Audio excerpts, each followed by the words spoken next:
Chegamos então ao nosso 62º encontro e nós estamos no capítulo 20 do Evangelho de João e eu queria me ater apenas entre os versículos 19 e 23. No encontro passado, nós vimos como João descreveu a ressurreição de Jesus. Ele contou para a gente que no primeiro dia da semana o túmulo já estava vazio. Era madrugada quando Maria Madalena chega ao sepulcro e ela encontra a pedra que tampava o sepulcro revolvida. Ela volta e chama os apóstolos, ela vem com Pedro e João, eles vêm correndo na frente para ver a notícia, se era verdade a notícia que eles acabaram de receber. E eles chegam e encontram realmente o túmulo vazio. Eles encontram o túmulo vazio. E Pedro e João voltam para casa, mas Maria Madalena continua ali na beira do sepulcro, na porta do sepulcro, chorando. Até então que ela tem a visão dos anjos e, na sequência, a visão de Jesus Cristo ressuscitado. Primeira pessoa a ver Jesus ressuscitado foi Maria Madalena. E ela vê, ela fala com Jesus e ela volta correndo para casa para contar para os apóstolos que ela tinha visto Jesus ressurreto. Jesus está vivo, ninguém roubou o corpo dele não, ele está vivo, eu falei com ele. Vamos ao texto? Versículo 19. Ao cair da tarde daquele dia, ou seja, ela chegou lá de madrugada, Pedro e João chegou também de madrugada, mas agora é a parte da tarde, primeiro dia da semana, trancadas as portas da casa onde os discípulos estavam, com medo dos judeus. Olha, quem está escrevendo isso para a gente é João. João estava dentro dessa casa também. Então João também está falando que ele estava ali junto com os demais com medo dos judeus. Naquele momento existiam apenas, naquela casa, apenas 10 apóstolos, porque Judas já tinha morto, já tinha se enforcado ou se lançado do precipício, como queira. E Tomé não vai estar presente nesse momento. Tomé não. Entendeu? Mas eles estão trancados dentro de casa com medo dos judeus. Mas medo dos judeus? Eles estavam com medo dos judeus. E talvez tivessem os motivos, porque eles acabaram de crucificar e matar a Jesus, o Galileu, o Nazareno, aqueles a quem esses 10 homens seguiram durante um bom tempo. Mas se eles parassem um bocadinho para ouvir o que Jesus tinha falado, prestar atenção, eles não estariam agora com medo, mas estariam celebrando. Jesus não está mais na sepultura. Então era motivo de celebrar, não de ter medo, mas eles estavam com medo. Aí veio Jesus, pôs-se no meio deles e disse: Pai seja convosco, acalma o coração de vocês, eu estou aqui convosco, eu estou aqui. Dizendo isso, lhe mostrou as mãos e o lado. Então João, que está escrevendo esse evangelho, que estava dentro dessa casa, ele está escrevendo para comprovar, para evidenciar, para não deixar dúvida de que era aquele crucificado que está ali agora. Então ele escreve para mostrar esse crucificado, esse que morreu. Ele chegou aqui no nosso meio e mostrou os cravos, o lugar dos cravos e o lugar da lança, para comprovar, para deixar registrado que aquele que morreu agora está vivo ali no meio deles. Aí João fala que eles se alegraram-se, portanto, os discípulos ao verem o Senhor. Então antes eles estavam com medo, agora eles se alegraram. Antes com medo, agora alegres. Disse-lhe Jesus, outra vez, Pai seja convosco. E assim como o Pai me enviou, eu também vos envio a vós, eu também vos envio. Então o Senhor Jesus já falou que está dando uma missão para eles. Olha, meu Pai me deu uma missão, e eu vim aqui cumprir a missão que meu Pai me deu. Agora eu estou dando uma missão para vocês. Do mesmo jeito que o Pai me enviou, eu vou enviar vocês. Vocês têm uma missão para cumprir. E havendo dito isso, soprou sobre ele e disse-lhe, recebei o Espírito Santo. Então ele deu uma missão e deu a capacitação. Em outras palavras, vocês, por conta própria, vocês não conseguiriam cumprir a missão que eu estou dando para vocês. Mas agora vocês recebem o meu Espírito para que no meu Espírito vocês cumpram a missão que eu estou delegando a vocês. Eles agora estão totalmente convictos de que Jesus, o Galileu, o Nazareno, ele é realmente o Messias, ele é realmente o Cristo. Agora, eles viram Jesus vivo, eles que tinham acompanhado Jesus desde a Galileia, que viram Jesus pendurado no madeiro, que viram Jesus ser enterrado, agora estão vendo Jesus vivo, Jesus ressurreto. Agora eles entendem que realmente o Jesus, o Nazareno, ele é o Cristo, ele é o Messias. Agora eles são dignos de serem comissionados e serem capacitados para uma missão que não é uma missão qualquer. É a missão de pregar o Evangelho a toda criatura e batizar em nome de Jesus. Essa é a missão que esses vão receber agora. Se alguns pecados, agora tem uma informação aqui bastante importante, se alguns pecadores, vamos botar assim, alguns pecadores, se vocês perdoarem os pecados de algum dos pecadores, seriam perdoados. E se lhe o retiverdes, serão retidos. Isso está escrito agora em João, no versículo 23, o capítulo 20, 23, onde dá essa informação para os discípulos. Olha, eu dei uma missão para vocês, eu dei uma capacitação para vocês, agora estou dizendo o seguinte, se alguns perdoardes os pecados, são-lhes perdoados. Se lhes retiverdes, serão retidos. O que Jesus queria dizer com esta afirmação? São palavras de Jesus que João está transcrevendo para nós. O que o Senhor Jesus queria dizer com essa informação? Na Nova Versão Internacional diz assim, se perdoarem os pecados de alguém, estes serão perdoados. Se não os perdoarem, não serão perdoados. O que realmente Jesus queria dizer com esta afirmação? Jesus queria dizer que os discípulos agora teriam poder para perdoar pecados? Então quer dizer que um homem pode perdoar pecado de outro homem? Ou será que Deus e um líder religioso, um sacerdote, tem poder para perdoar pecados? Um líder religioso tem poder para perdoar pecado ou reter o pecado de alguém? Olha, nesse texto de João, aparentemente sim, se olharmos o texto fora do seu contexto. Se você extrair apenas esse versículo, se perdoarem os pecados de alguém, estarão perdoados. Se não os perdoarem, não serão perdoados. Se você pegar apenas esse versículo, tirar do seu contexto, você vai jurar de pé juntos que sim, não, Jesus deu poder para os apóstolos para perdoar pecado. Mas não é bem assim. Nós temos duas explicações para essa afirmação de Jesus que a gente vai mostrar para vocês agora, e vocês escolham qual vocês acham que condiz mais com a verdade. A primeira explicação é essa. Sim, Jesus deu poder a seus discípulos para perdoar ou não os pecados de alguém. Quem pensam assim, ainda tomam base no texto que está lá em Mateus 16. Quando Jesus pergunta aos seus apóstolos, o que vocês pensam de mim? Aí Pedro toma a frente e faz uma confissão. A confissão de Pedro é, tu és o Cristo, o Filho de Deus vivo. E a resposta de Jesus? Olha, tu és Pedro, e sobre esta pedra edificarei a minha igreja, e as portas do inferno não prevalecerão contra ela. Dar-te-ei as chaves do reino dos céus, e o que ligares da terra terá sido ligado nos céus, e o que desligares da terra terá sido desligado dos céus. Então, quem tem essa ideia, quem gosta de defender essa ideia, vai entender que a igreja e os seus sacerdotes teriam o poder, sim, para ligar ou desligar alguém do reino dos céus, para perdoar ou condenar o pecador. Mas essa interpretação, ela contraria outros ensinamentos bíblicos, ela choca com outros ensinamentos bíblicos. E nós entendemos, através de outras passagens bíblicas, que somente Deus tem poder para perdoar o pecado. Somente Deus perdoa o pecado. Somente Deus pode perdoar. Quer ver? No Evangelho de Marcos, no capítulo 2, nós encontramos a situação do paralítico lá em Cafarnaum. Jesus estava numa casa, muitos afluíram para ali, alguns foram ter com ele levando um paralítico. E não podendo se aproximar por causa da multidão, subiram ao telhado, abriram um buraco e desceram o paralítico com o maco e tudo.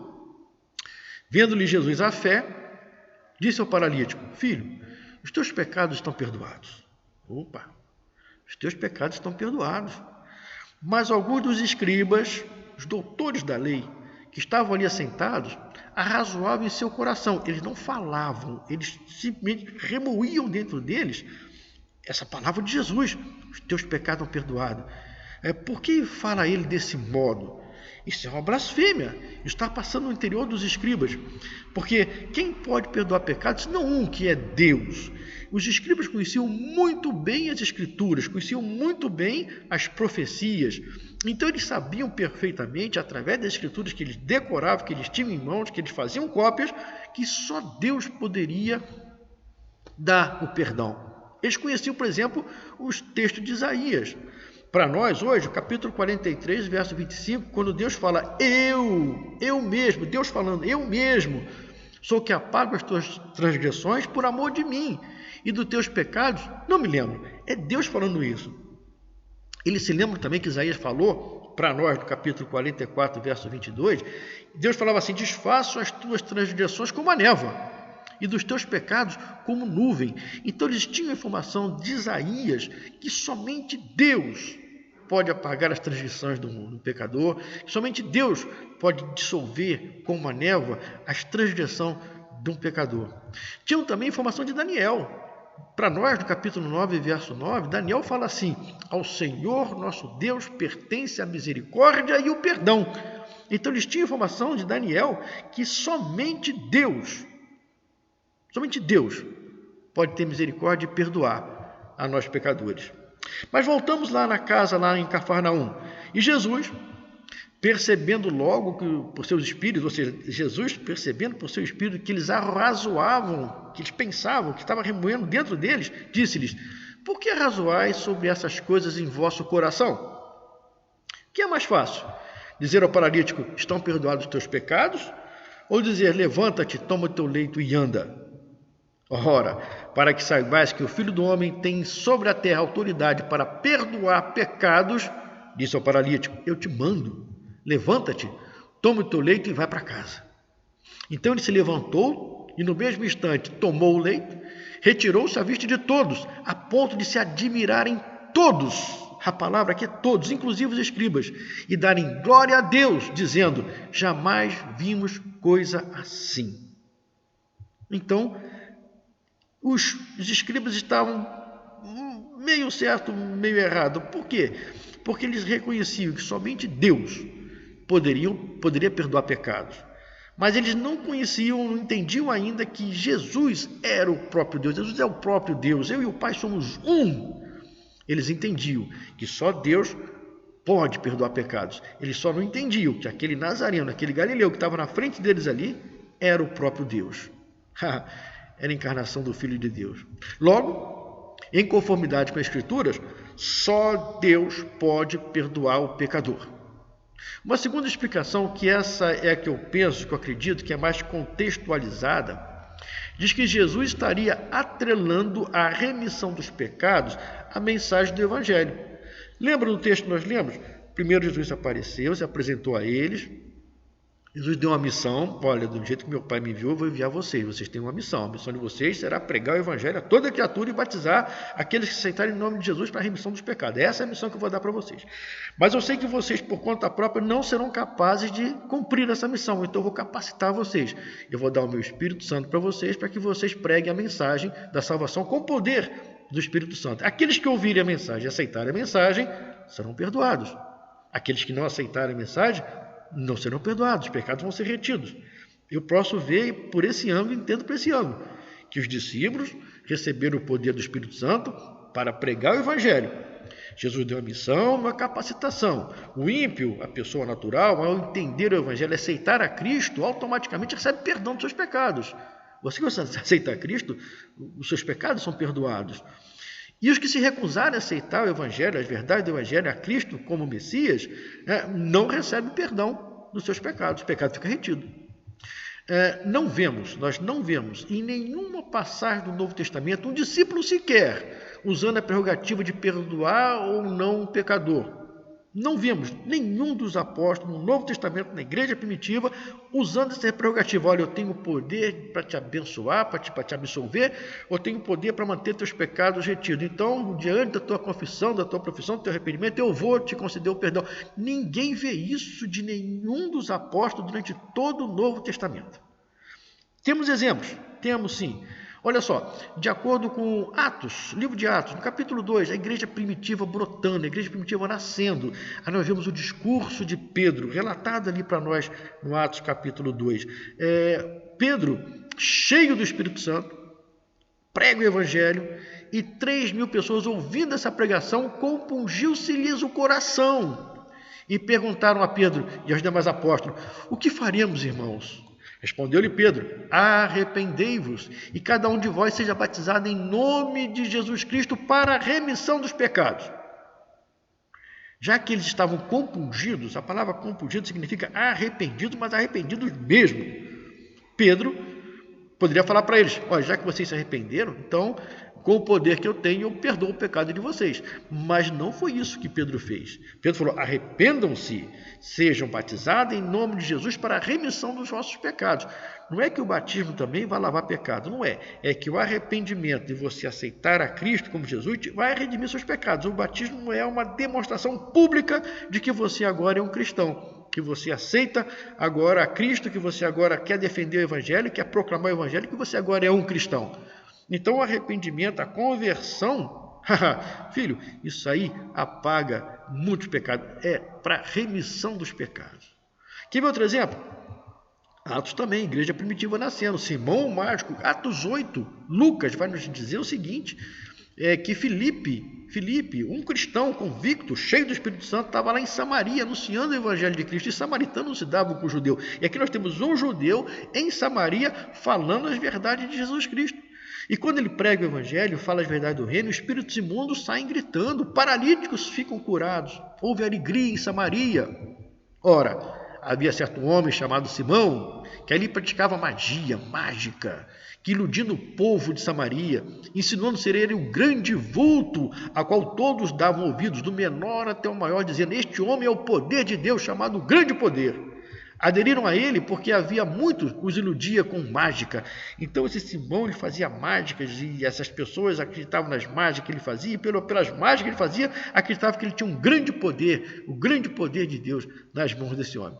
Quando porém a multidão deu crédito a Filipe, que os evangelizava a respeito do reino de Deus e do nome de Jesus Cristo, iam sendo batizados, assim como homens e mulheres.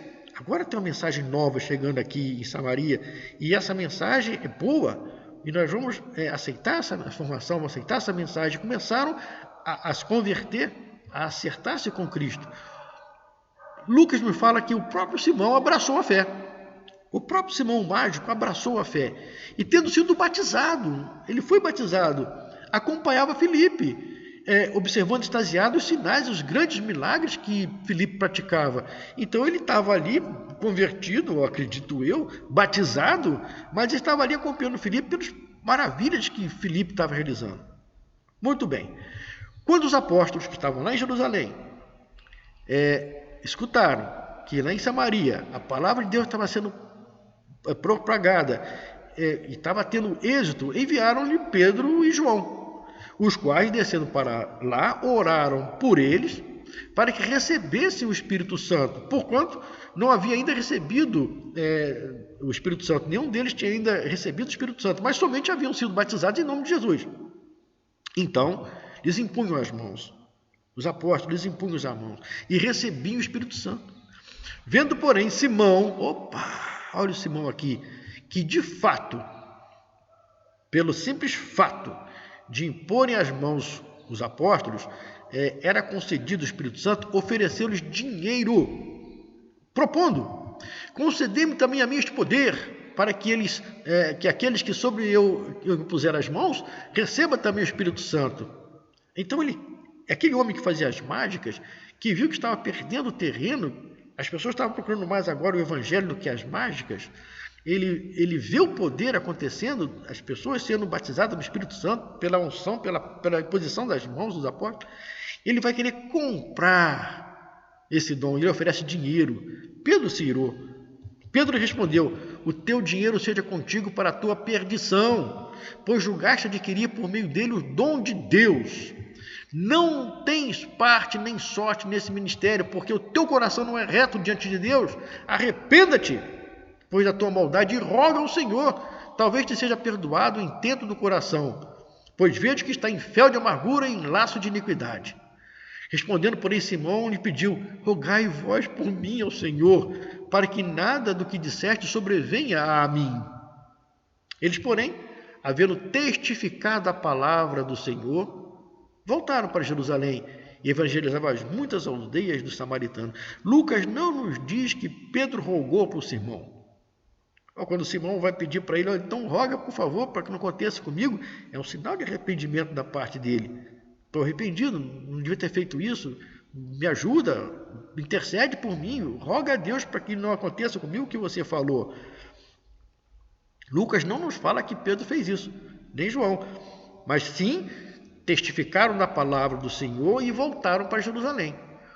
Nós não vemos em nenhum momento do Novo Testamento apóstolo nenhum usando a prerrogativa de perdoar ou não os pecados e também de rogar por algum pecador.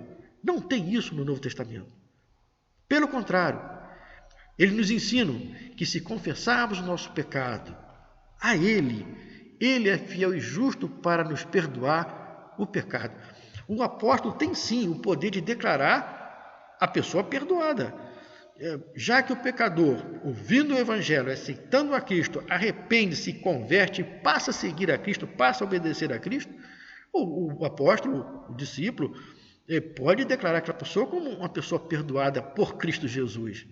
Não há mandamento nenhum bíblico para confessar o pecado a pastor, para remissão de pecado. Não existe na Bíblia, você pode ler que não existe nenhum momento na Bíblia que te orienta a confessar teu pecado por pastor para remissão do pecado. Não tem isso. Não tem. Tiago 5,16 fala assim: confessai, pois, os vossos pecados uns aos outros para serdes curados, não perdoados. A palavra é certa aqui: confessai os vossos pecados uns aos outros para serem curados. Muito pode por sua eficácia, a súplica do justo. Ou seja, se eu tenho um problema, se eu estou atravessando dificuldade, eu procurar um irmão para desabafar, para confessar com ele esse pecado, esse irmão pode me ajudar a resolver esse problema, mas não me perdoar pelo problema. Essa história de procurar o irmão para orar, para pedir perdão, isso não é bíblico. Não é bíblico. Só o credor pode perdoar a dívida, só Deus pode perdoar o pecador. Olha o que Paulo escreve em 1 Timóteo 2,5. Portanto, há um só Deus e um só mediador entre Deus e os homens, Cristo Jesus homem, o qual assim mesmo se deu em resgate por todos. Então, quem vai interceder por mim junto a Deus é um só, que é Jesus Cristo homem. A Ele sim eu devo confessar os meus pecados, a Ele sim eu devo pedir perdão, a Ele sim eu devo rogar ao Senhor por minha vida. Os apóstolos não são intermediadores, pastores não são intermediadores. Nós somos homens como qualquer um, nós não temos nenhum poder sobrenatural para perdoar pecado de quem quer que seja, muito menos os nossos. Há um só mediador, Cristo Jesus, homem. O Salmo 32, verso 5, nós vamos encontrar Davi, ele confessando o pecado dele. Olha como está lá, se quiser pode procurar Salmo 32, verso 5, está assim: confessei-te o meu pecado. Confessou a quem? Ao sacerdote, ao profeta? Não, a Deus. Confessei-te o meu pecado e a minha iniquidade não mais ocultei. Davi chegou e para o Senhor fala: Senhor, essa aqui é a minha culpa, esse aqui é o meu pecado. Não foi para sacerdote, não foi para profeta. Disse: confessarei ao Senhor as minhas transgressões e tu perdoaste a iniquidade do meu pecado. É Davi falando como ele conseguiu a absolvição do pecado dele, confessando ao Senhor, ao Senhor. Homem não pode perdoar outro homem. Só Deus pode, só Jesus pode. Paulo escreve aos Romanos: agora, pois, já não há nenhuma condenação para aqueles que estão em Cristo Jesus. Não é condenação para aqueles que confessaram os seus pecados a outro homem, a um sacerdote, a quem quer que seja. Não há mais condenação para aqueles que estão em Cristo Jesus, que aceitaram o Evangelho, que aceitaram a Cristo como Messias, que querem servir a Cristo, querem obedecer a Cristo, querem fazer a vontade do Senhor. Esse João que escreve o Evangelho vai escrever naquela primeira carta dele, primeira carta de João, para nós, capítulo 1, verso 9, se confessarmos os nossos pecados, Ele é fiel e justo para nos perdoar os pecados e nos purificar de toda injustiça. Então quem perdoa os nossos pecados é Ele. E se nós confessarmos nossos pecados a Ele sim é fiel e justo para nos perdoar os pecados de toda injustiça e nos purificar de toda injustiça. É Ele. Ainda bem na primeira carta, também no capítulo 1, lá no versículo 7, você vai ler: se porém andarmos na luz como Ele está na luz, Ele quem? Deus Pai está na luz, mantemos comunhão uns com os outros, e o sangue de Jesus, seu Filho, nos purifica de todo pecado. Então o que nos purifica de todo pecado é o sangue de Jesus, seu Filho. Não é a confissão que eu fizer para quem quer que seja. A confissão tem que ser para Cristo, para Deus, se mostrando arrependido, pedindo ao Senhor forças para não cometer novamente aquele mesmo delito. Aí sim nós temos a nossa remissão de pecados no sangue dele, pelo sacrifício dele. Quem perdoa os pecados é Jesus. E isso é através de seu sangue. A remissão do nosso pecado é através do sangue precioso de Jesus Cristo. Portanto, quando João escreveu essas palavras, Pai seja convosco, assim como o Pai me enviou, também vos envio. E havendo dito isto, soprou sobre eles e disse-lhe, recebeu o Espírito Santo. Se alguns perdoados o pecado, são-lhes perdoados. Se lhes retiverdes, serão retidos. Eu posso entender, e eu entendo, que a pessoa, o homem cheio do Espírito Santo, são instrumentos nas mãos de Deus para apresentar o Evangelho que traz salvação, que traz perdão. Quem escuta e aceita a verdade do Evangelho, que aqueles apóstolos, aqueles lá, começaram a divulgar dali em diante, quem escuta a mensagem do Evangelho, recebe o perdão, recebe a salvação. Quem não dá ouvidos, quem não aceita a verdade do Evangelho, o evangélico, aqueles lá que estavam na casa com medo, começam a pregar, doravante. Quem não ouviu essa mensagem, não acredita nessa mensagem, não crê, não recebe o perdão. Os pecados estão retidos e assim perdem a salvação. Eu vou parar por aqui. No próximo encontro, se o Senhor nos permitir, vamos falar um pouco sobre Tomé, a situação que Tomé viveu, que muitos de nós vivem hoje em dia. Que Deus nos guarde, nos proteja e nos livre de todo o mal.